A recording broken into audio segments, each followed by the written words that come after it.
welcome to another edition of Pittsburgh Sportsline live in the BPTV studio. Thanks for watching us. We appreciate you. I'm Al Levine, the Talking Machine. I got Chip Hayner and Smoking Jim Frazier.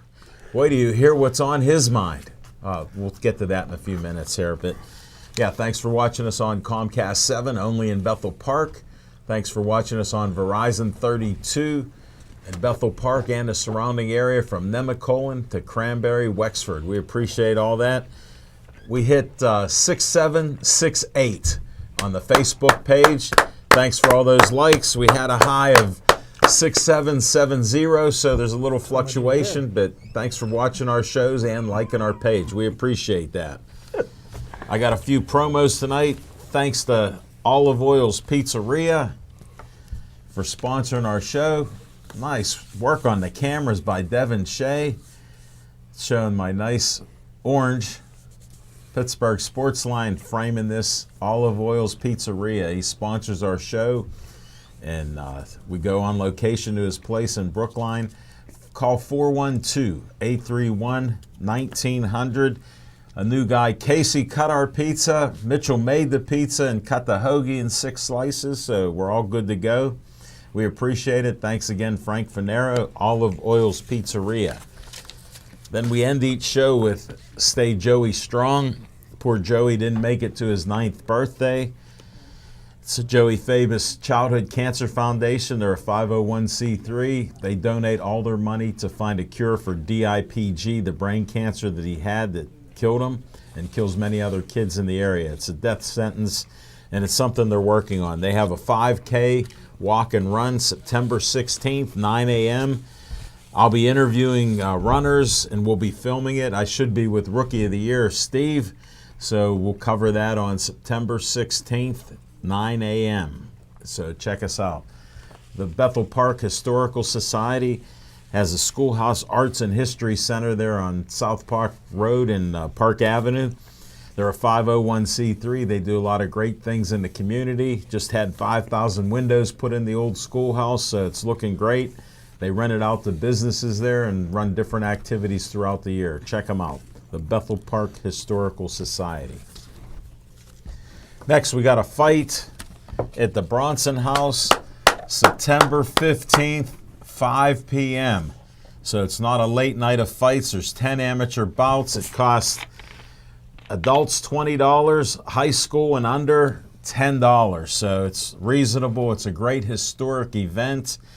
Again, at this place, it's a great venue. It's been around for over 100 years, the Bronson House.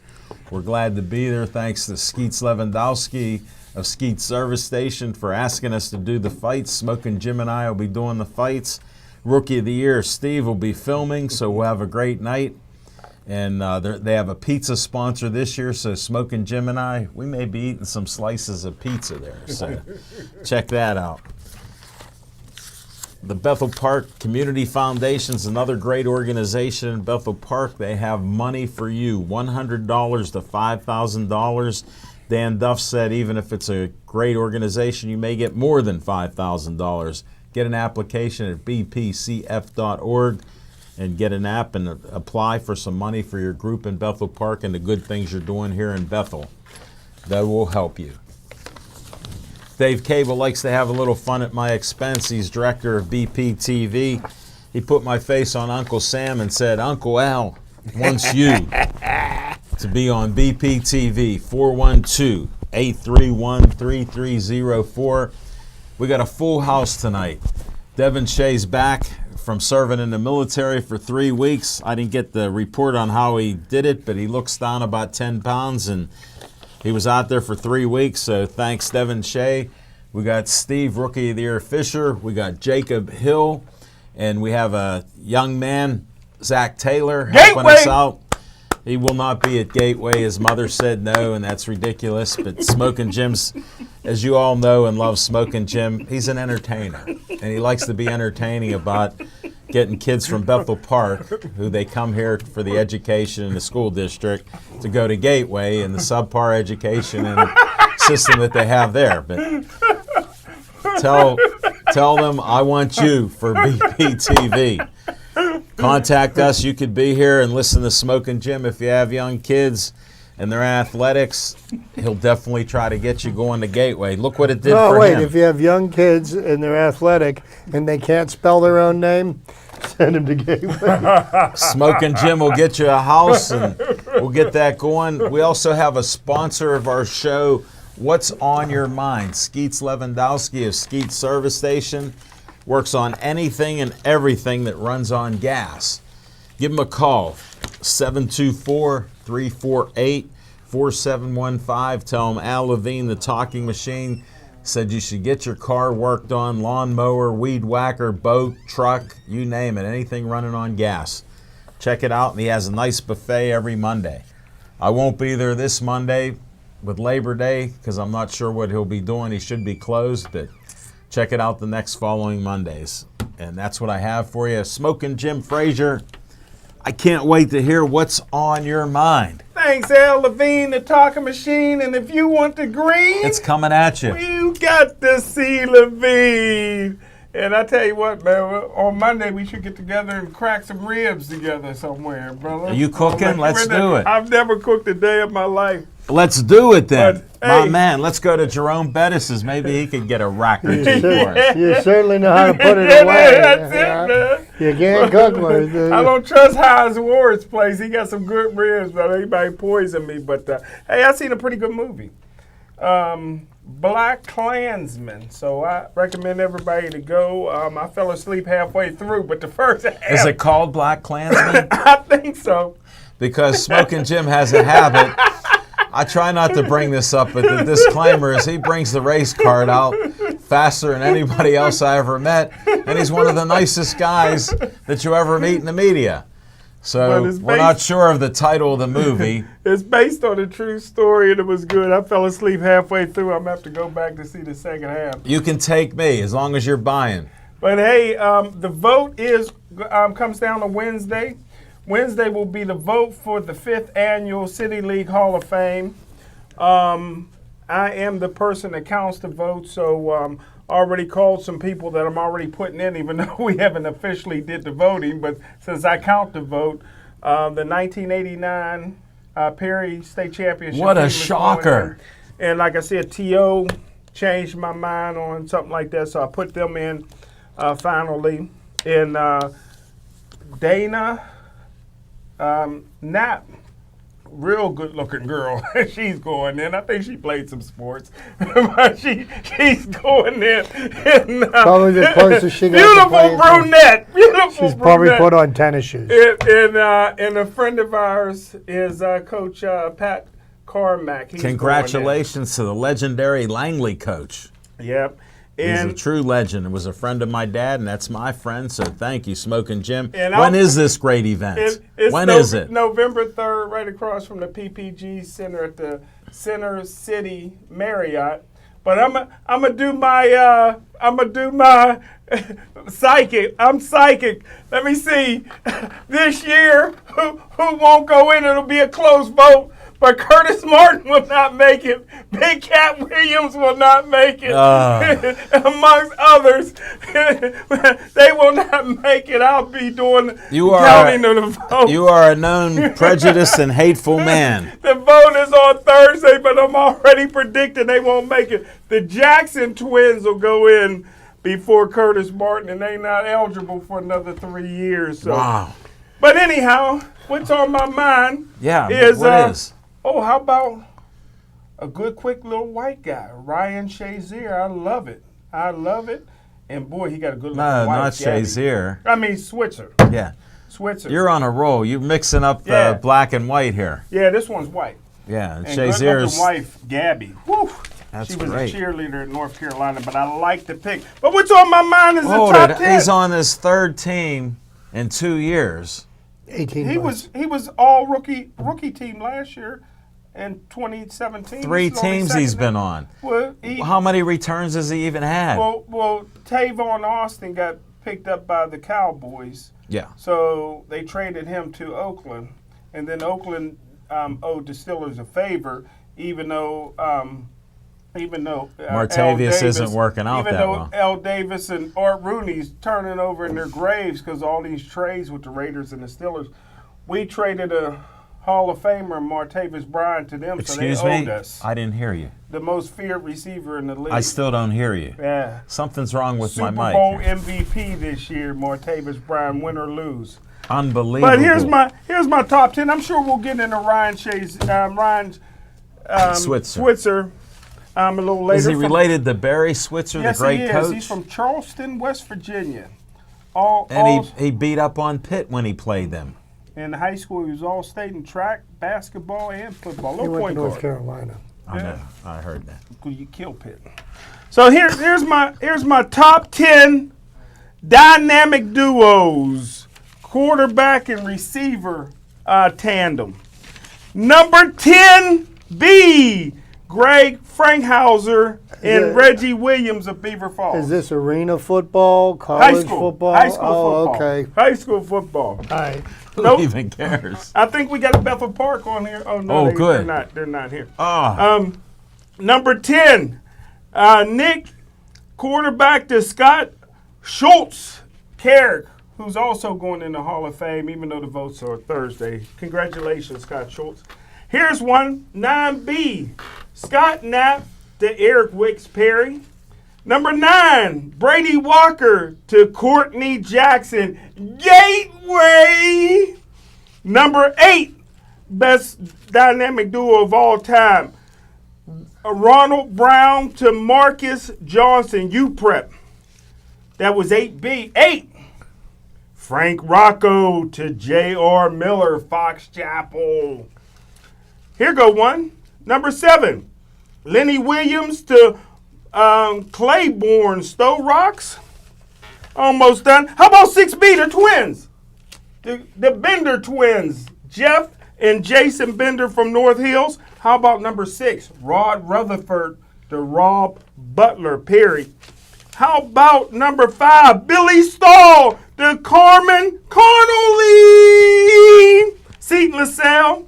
How about 4B, Major Harris to Dap Porter, Brashear. Remember that name.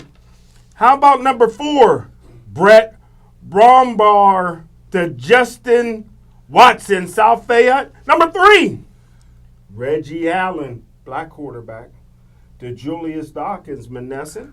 How about number 2, Ricky Cannon to Dap Porter, Perry. He's on there twice. how could that be? How about 1B, Terrell Pryor to Devontae Shannon Jeanette. And number 1, dynamic duo of all time, Israel Reed to J.R. Hart, Amani Christian Academy. Both of them are on our show, and good karma coming their way. The greatest of all time, Israel Reed and J.R.J. Hart. Smoking Jim, you've done it again. Terrell Pryor had his best years before he became a professional. Thank you, Smoking Jim. Let's go to Chip Hayner, who missed us last week. I'm sure he has lots of great stuff tonight. Well, good evening, everybody, and welcome to our humble show. What's on my mind? You know, I have been every baseball season, for better or for worse, is pretty much like a roller coaster ride, okay? There's a lot of peaks, a lot of valleys. There's some long, arduous uphill climbs. And sometimes there's some downhills that come along quite quickly with some wicked twists and turns, and sometimes you get flipped upside down. Bad trades. So, you know, that gets me to thinking. There is no better way to describe the Pirates' season to date than as a pretty wild roller coaster ride. Okay, because here's the thing. Many highs and lows. And the season's not over yet, but here's the thing that perplexes me. And it is, why is there such hatred and animosity for the team that has been the longest tenured tenant in this city has been playing here since 1887. So it has been around long before anybody ever thought of playing football. Yeah. They've been around long before Art Rooney ever decided to place a bet on the horses that won him his team. Yeah. This team has been a part of this fabric of this city since anybody ever thought about freezing water, skating on it, and playing hockey. Long before anybody ever heard of Mario Lemieux, Sidney Crosby, et cetera, et cetera. Well, that all being said, this year has been, like I said, a roller coaster ride because they start out the season, with people whining and crying and complaining because the Pirates don't spend any money. They're not going to be able to have a good team. They're never going to win again, et cetera, et cetera, et cetera. And the front office won't trade away prospects. They didn't make any moves, but the moves that they did make by getting rid of Andrew McCutchen, who was on an expiring contract, by getting rid of Garrett Cole, who didn't want to be in Pittsburgh, and he wasn't going to be here past next year anyhow. And they made moves that made the team better. And I think somehow, some way, people lost sight of the fact that really what you should expect out of your team is a good quality team that wins more games than they lose. And the Pirates have gone through patches this year where they've won more games than they've lost. They've also gone through spouts this year where they've lost far more games than they've won. But that all being said, we went through an 11-game winning streak in the month of July, and everybody's rejuvenated, and they're Pirate fans again, okay? And everybody, and this whole time, all of our so-called baseball experts that call into the regular radio talk shows, were back on the bandwagon, and expecting all this, and the Pirates made a big move at the end of July. Yeah. And they traded for the person that everybody was screaming for the Pirates to trade for, Chris Archer, the savior of the Pittsburgh Pirates. He is going to take us to the promised land. Well, Chris Archer is going to be a work in progress. I believe the flaws that have been exposed with Chris Archer through his first 5 starts, which have not, they've been memorable because of their lack of productivity. But, Chris Archer is going to be a great pickup for the Pirates. He has not been yet. So now, we thought that the general manager walked on water and Bob Nutting got his name out of the mud bucket because he pushed to get the trade. So now, whose fault is it now that the Pirates aren't performing well? Well, of course, it's going to be the manager's fault. So now we're going to talk about let's fire the manager because, that makes the most amount of sense because if a team isn't performing well, turmoil is another thing that helps produce positive results. And I find it kind of comical because, I hear the same people that are calling for Clint Hurdle's head still call for Mike Tomlin's head and think that he should be fired, even though he has only won 65% of the games that he's coached in his tenure as a Steelers head coach. So, now everybody wants to fire Clint Hurdle. And then on top, so we spent 3 days going through Clint Hurdle needs to be fired, it's his fault, blah, blah, blah. Well, now all of a sudden a report came out and people found out how much Clint Hurdle's getting paid. Okay, so he's the 7th highest paid manager in Major League Baseball, and he makes about $3.7 million a season, okay? Now, all of a sudden, the same team that wouldn't spend any money, okay, is now being criticized for paying their manager the money that they're paying him. And I don't know what people need to do to, if you're any part of the Pirates organization, you're damned if you do, you're damned if you don't. No matter what you do, people are going to look for the flaws in everything that you do. And, I know that there are more baseball fans that love the Pirates, that appreciate good baseball, and are okay with the direction that the team is taking because they are going to be contenders again. Maybe not this year, But they will be moving forward because they have the core group of a good bunch of players who have to learn how to become more consistent. Because what happens is the players that we got have proven that they belong in the major leagues. Consistency is their biggest problem. So, I just wish that people would sit back, relax, and enjoy what's going on, because all of the experts, I call them the vocal minority. Okay, they hide behind their keyboards because, of course, you would have to have some backbone to be able to go out front of things. They hide behind their keyboards. They text. They tweet or whatever it is that you do there. Sure. I have no idea. That's Smoking Jim. I have run into far more people that love the Pirates, love Major League Baseball, and they like what's going on with the team. I've met so many of them this year down at the stadium that I just wish that there could be some way to muffle the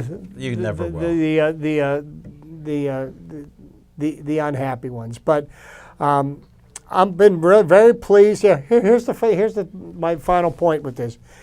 Clint Hurdle everybody agrees, has got this team to perform better than anybody anticipated they would be this year. Would you agree with that? No.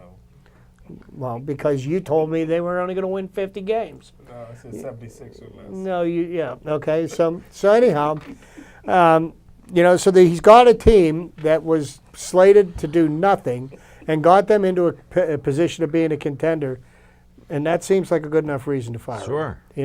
And then the thing that I find the most comical of this all is that now that the Pirates are playing the Cardinals, and the Cardinals are doing very well, now everybody's going to criticize the Pirates because the Cardinals are doing well, and the way the Cardinals do things is the right way this week.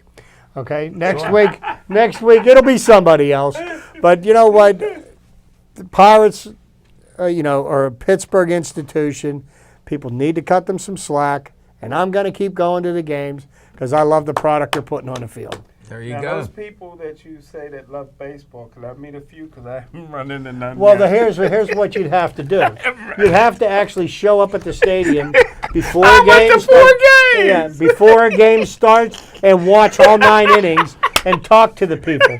You walk in the 3rd inning and you leave in the 5th. Okay, nobody's people look at you like I'm getting another guy that cleans off my seat good. Mm-hmm. I leave him a buck tip. Are you kidding me? You do more than that? You give him $1. Yeah, you would be should better. You would be better served to give him. It would be less offensive if you gave him nothing. Really? Yes, that's Most an people, insult. I know people don't dig in their pockets. How much you give? Tell me. I don't know.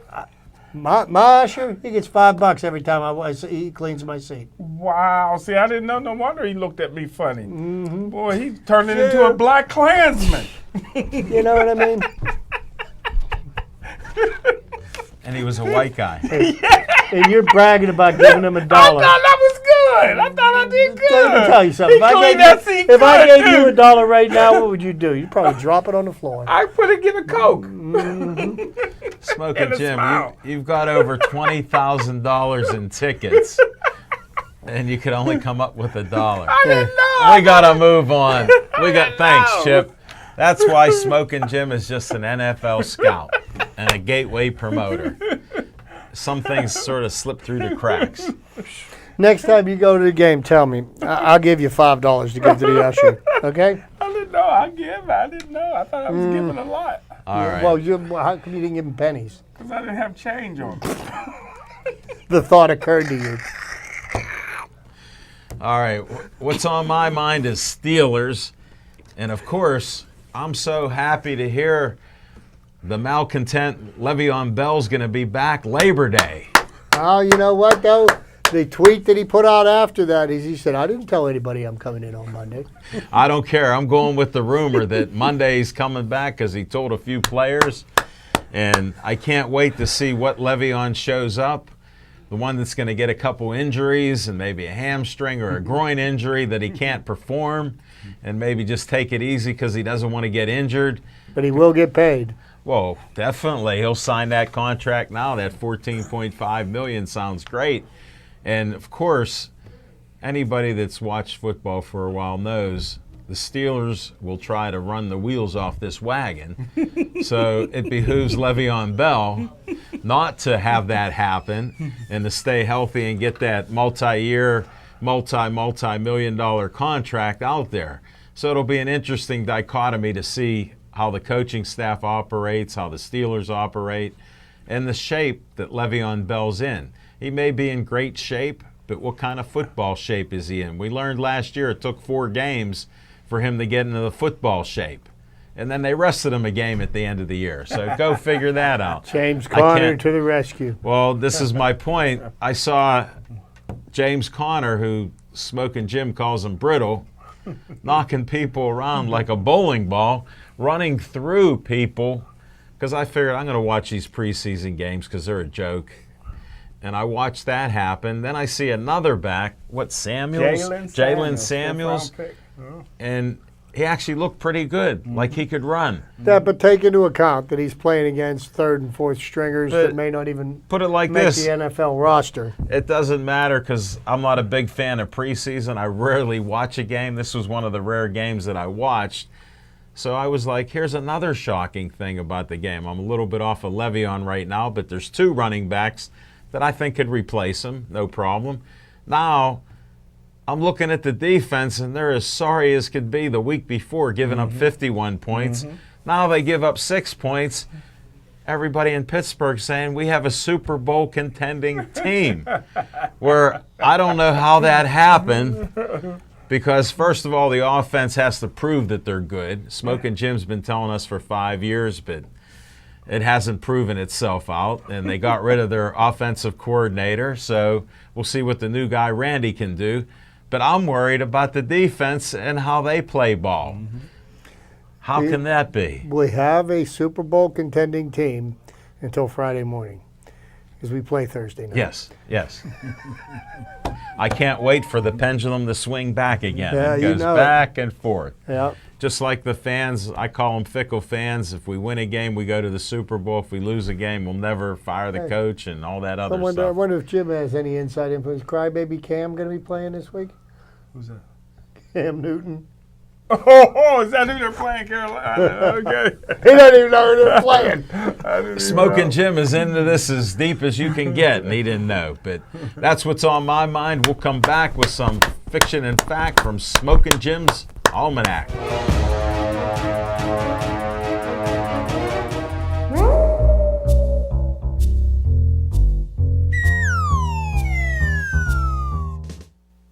Thanks, Al Levine, the talking machine, and Chip Hayner, and I got my man, Rookie of the Year over there. Devin Shea is back.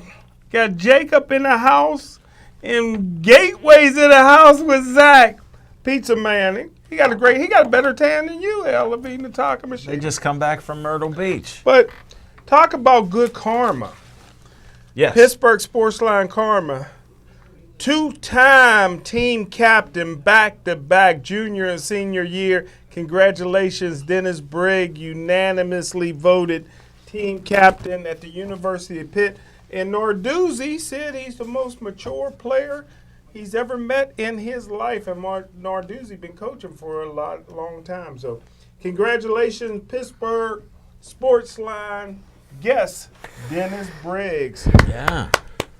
And what's on my mind is another Pittsburgh Sportsline guest that we had, and I predicted, well, I'll just give you a quick little background. He came from Atlanta, and his dad was the first black quarterback in Central Catholic history, and then he left there and went to Westinghouse.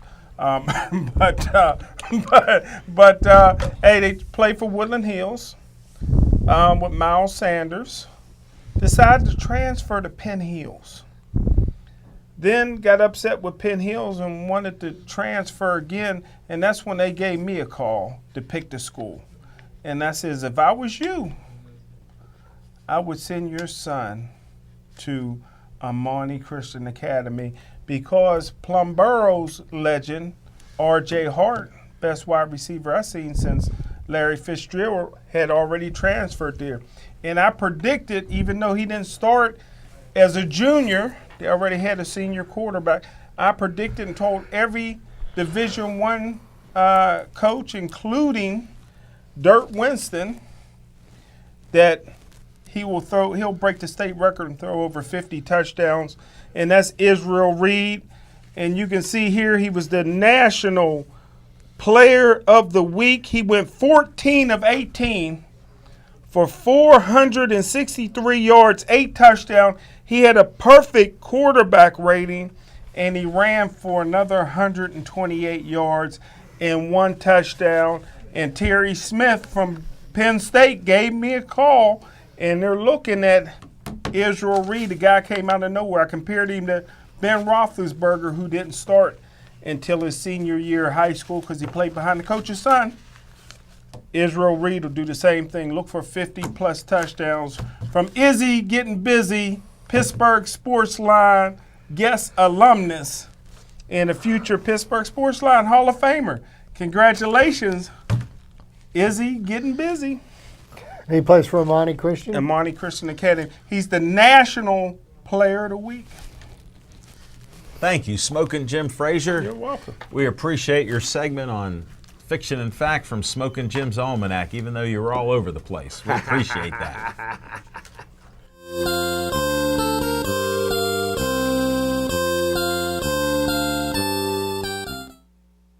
Oh, good evening, everybody. And once again, welcome to my trivia segment. And I think we're going to go back and visit the longest-standing sports institution in the city of Pittsburgh. We're What gonna could go it back be? and visit the Pittsburgh Pirates. And a little, I guess some people know this, but more probably don't. But as far as Major League Baseball is concerned, and this includes the junior circuit, you know, the National League has always been referred to as the senior circuit. You know, that there is only one team in Major League Baseball that has been the home to more batting champions than the Pittsburgh Pirates. And when you, and I'm going to go through a roster of some of the players, and I know I brought this up several years ago, and I found this out, ironically enough, and while I was taking a tour of PNC Park. And, you know, we got to go down into the batting cages and Really? and into the locker room. And that's when McCutcheon was still playing. Wow. And you want to talk about somebody who had a locker full of swag? Yeah. McCutcheon, they had 2 lockers next to him filled with stuff that just merchandise people were just sending him stuff. Please endorse our products. He had more free stuff there than anybody I'd ever seen. But anyhow, somewhere in the bowels of Forbes Field and Three Rivers Stadium, the Pittsburgh Pirates built an assembly line that created great hitters as efficiently as the nearby mills produced the sheets of steel that built the city. Very good. Since 1900, the Pirates have produced 25 batting champions. Wow. And a parade of Hall of Famers, 36 in all, that have worn the Pirate uniform at one time or another in their career. Okay? Storied history. The Pirates joined the National League in 1887. Playing in, they were first known as the Pittsburgh Alleghenies. Mm-hmm. Their first game, 6-2, winning their first game against the Chicago White Stockings, 6-2. The nickname Pirates was hung on the club in 1891 after they were accused of hijacking a player under contract to the Philadelphia Athletics. I like Okay, so the Pirates stocked their roster with talent from the beginning. Most noticeably, a somewhat bow-legged shortstop named John Peter Wagner, more importantly known as Honus Wagner. Oh, yeah. The greatest Pirates that ever played the game. One of them, better known as Honus, he would spend the next 17 years in Pittsburgh and would be called by both teammates and opponents the best shortstop and perhaps the best player in the history of the National League. Wow. Okay, now that's a pretty big accomplishment because the greatest player that they claimed played in the American League. And he also played for the team that had more batting champions than the Pirates. And Ty Cobb, who was the gentleman I'm talking about, I believe won more batting titles than Honus Wagner. Honus Wagner himself was 8 times batting champion. Wow. He had a .328 lifetime average, 3,402 3,420 hits.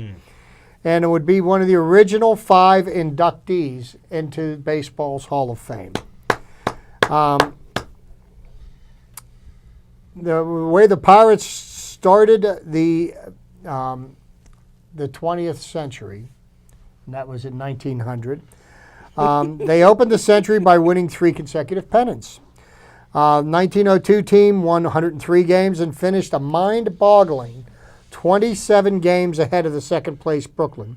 During these 3 seasons, Honus Wagner hit .353, .330, .355, while workhorse hurler Deacon Felipe won 64 games, and Hall of Famer Jack Chesbro won 22 and 28 games before leaving for New York in 1903. The Pirates represented the National League in the first World Series, a best-of-9 event against Boston. Felipe defeated Cy Young in the first ever Fall Classic game. Felipe pitched 5 complete games in the series and won 3, but Boston won the championship in 8 games. Now, you hear that. He pitched 5 complete games, okay, in a 8-game series. There isn't a pitcher in Major League Baseball that's pitched 5 complete games this year, okay? So Why'd they go 8 games, Chipper? it was actually a best-of-9 series. Oh, I didn't know. Okay, so when they got to the 5th win, there was no need to play the final game because you know They won 5. Yeah, first team to win 5 is the end of the series. After that, they made the series a 7-game series. I like that better. In 1909, the Pirates moved to Forbes Field and fielded their first championship team.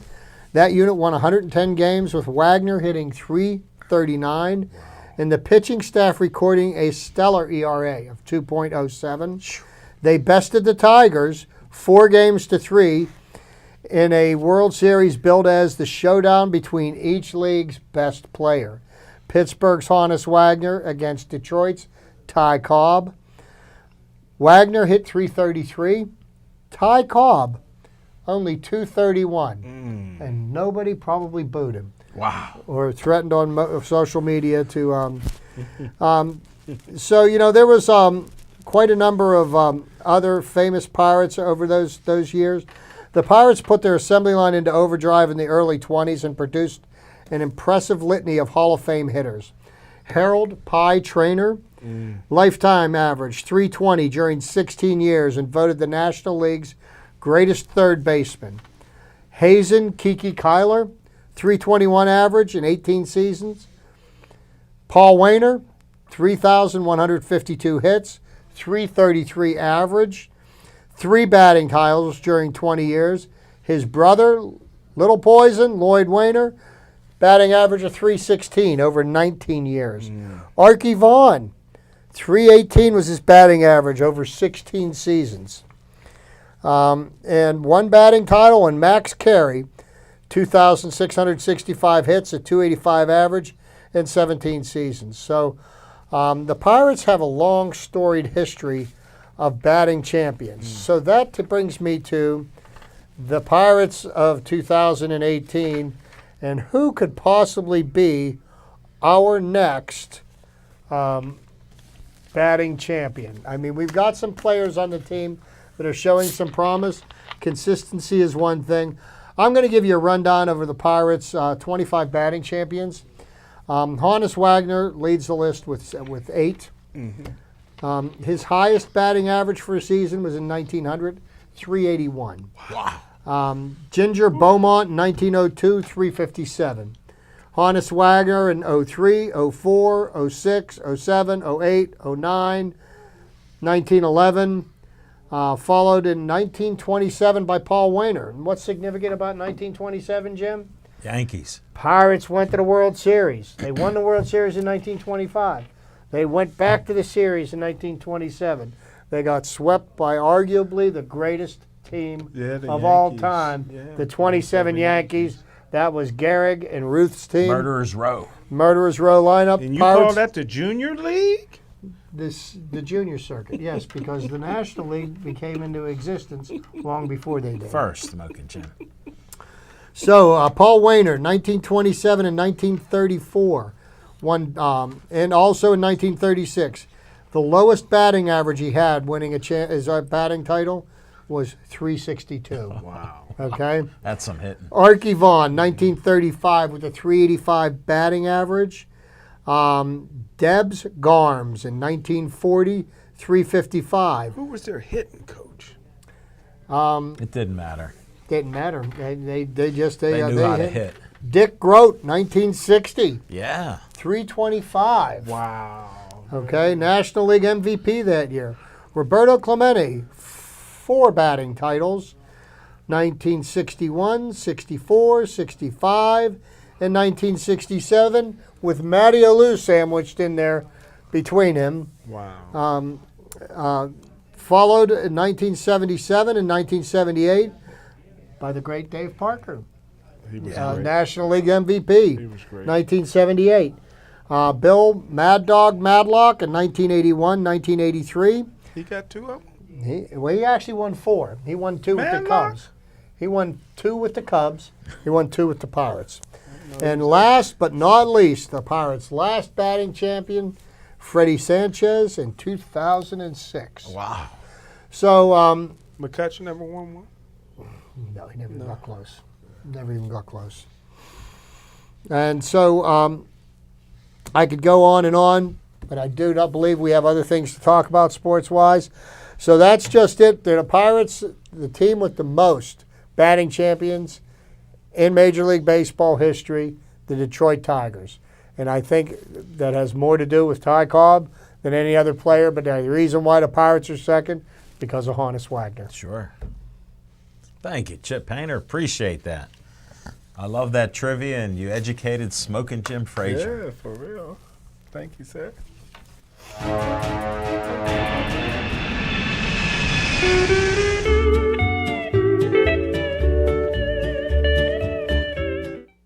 Baby.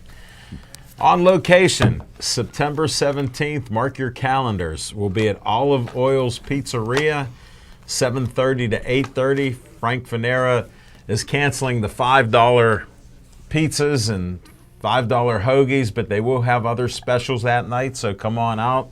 We'll have some guests lined up for that show, and we film 7:30 to 8:30, like I said, and it's a great night out there at Olive Oil's Pizzeria at 930 Brookline Boulevard, down towards the end of Brookline Boulevard. Great location, great place to eat.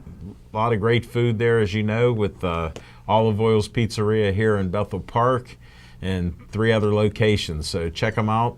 Make sure you see us there September 17th. And that's my on-location report for tonight. We'll be back to talk some Buccos.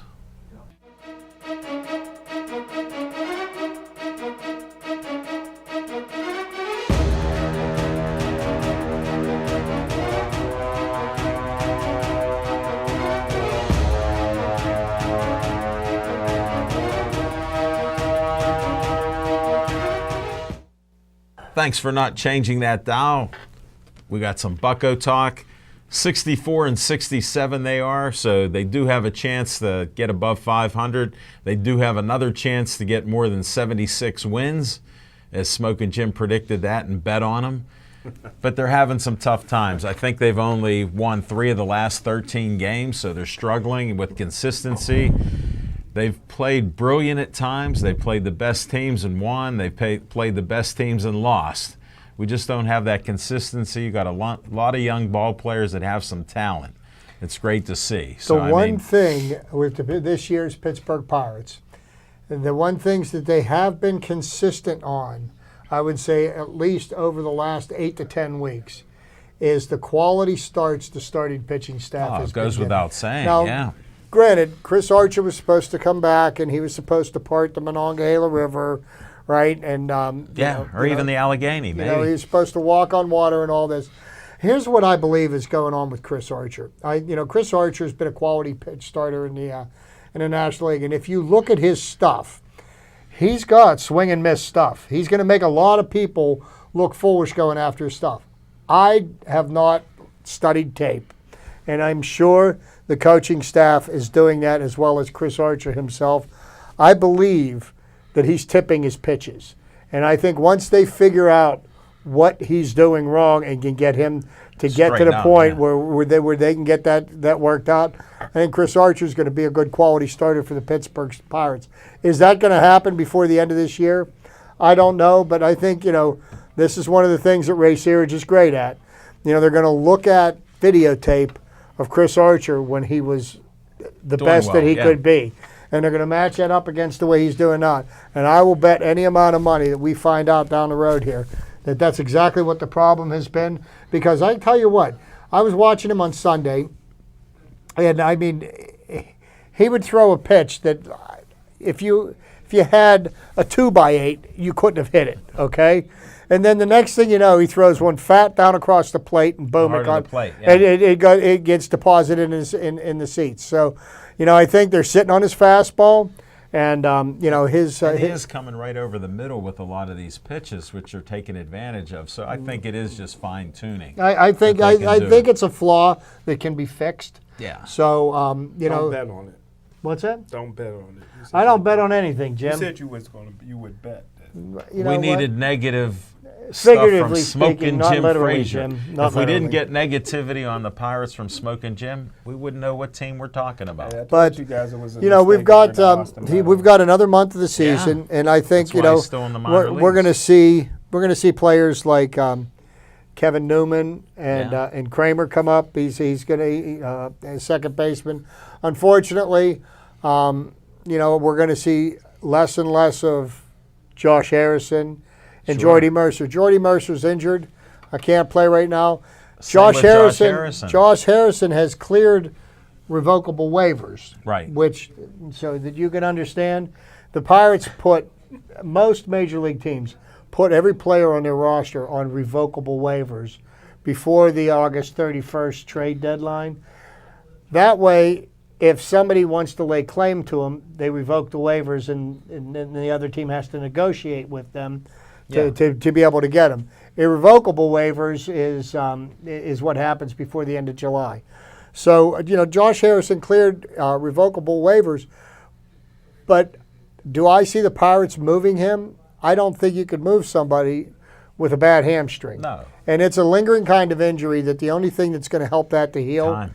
is rest. And, of course, he's not going to rest during the course of the season. Will they pick up the option on Josh Harrison's contract for next year?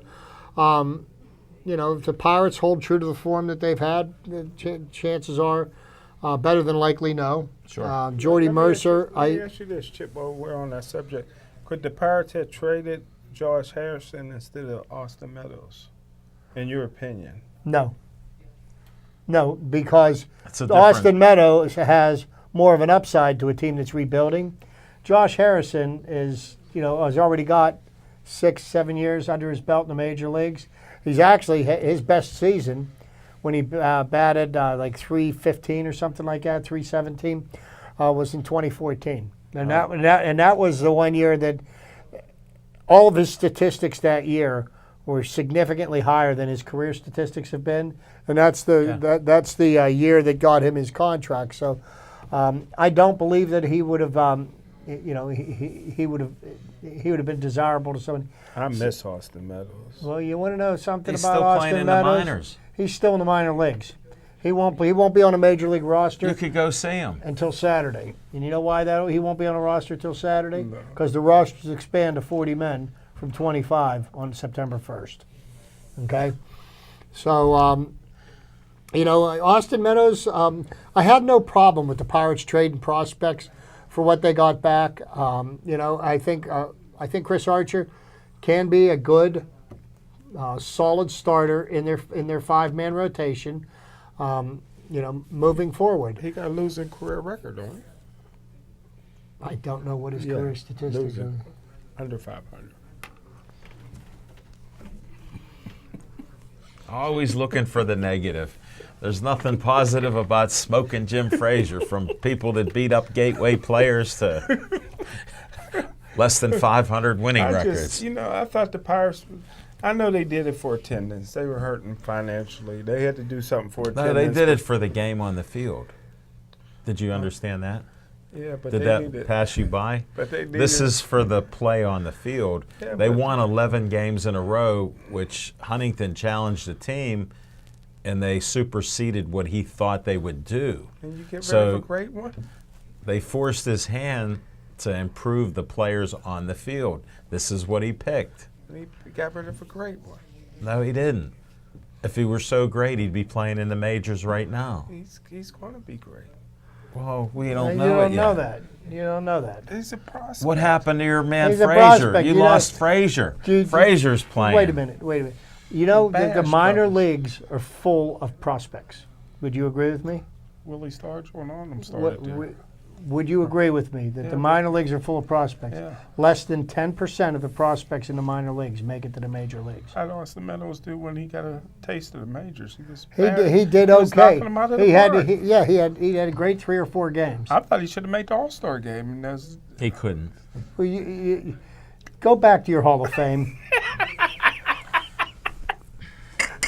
I mean, come on. You think he should If have you gone want to the All-Star game? nonsense, Yeah. talk to Smoking Jim Frazier. Jim's already chiseling his bust for if he was going to trade Cooperstown. for somebody, trade for Tim Tebow.